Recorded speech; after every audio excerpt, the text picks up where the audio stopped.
देवी सर्वभूतेषु ब्रह्मचारिणी रूपेण संस्थिता। नमस्तस्यै नमस्तस्यै नमस्तस्यै नमो नमः। माँ दुर्गा की नवशक्ति का दूसरा स्वरूप ब्रह्मचारिणी का है। यहाँ ब्रह्म का अर्थ तपस्या से है। माँ दुर्गा का यह स्वरूप भक्तों और सिद्धों को अनंत फल देने वाला है। इनकी उपासना से तप, त्याग, वैराग्य, सदाचार और संयम में वृद्धि होती है। ब्रह्मचारिणी का अर्थ तप की चारिणी यानी तप का आचरण करने वाली है। देवी का यह रूप पूर्ण ज्योतिर्मय और अत्यंत भव्य है।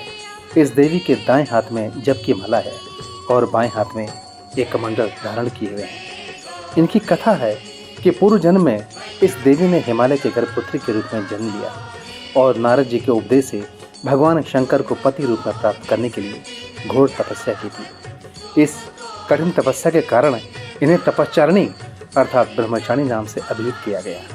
1000 वर्ष तक इन्होंने केवल फल फूल खाकर बिताए और 100 वर्षों तक केवल जमीन पर रह करके शाक पर निर्वाह किया। कुछ दिनों तक कठिन उपवास रखे और खुले आकाश के नीचे वर्षा और धूप के घोर कष्ट सहे। 3000 वर्षों तक टूटे हुए बिल्वपत्र खाए और भगवान शंकर की आराधना करते रही। इसके बाद उन्होंने सूखे बिल्वपत्र खाना भी छोड़ दिया। कई हजार वर्षों तक निर्जल और निराहार रह करके तपस्या करते रही।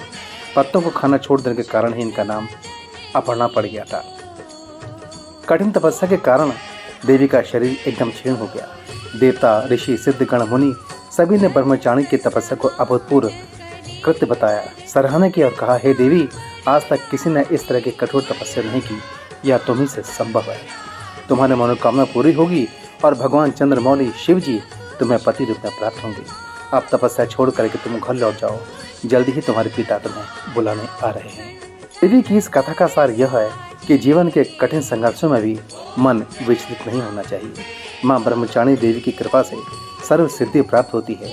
दुर्गा पूजा के दूसरे दिन देवी के इसी स्वरूप की उपासना की जाती है। इनकी उपासना से मनुष्य में तप, त्याग, वैराग्य, सदाचार, संयम की वृद्धि होती है। जीवन के कठिन संघर्षों में भी उसका मन कर्तव्य पथ से विचलित नहीं होता है। माँ ब्रह्मचारिणी देवी की कृपा से उसे सर्वत्र सिद्धि और विजय की प्राप्ति होती है।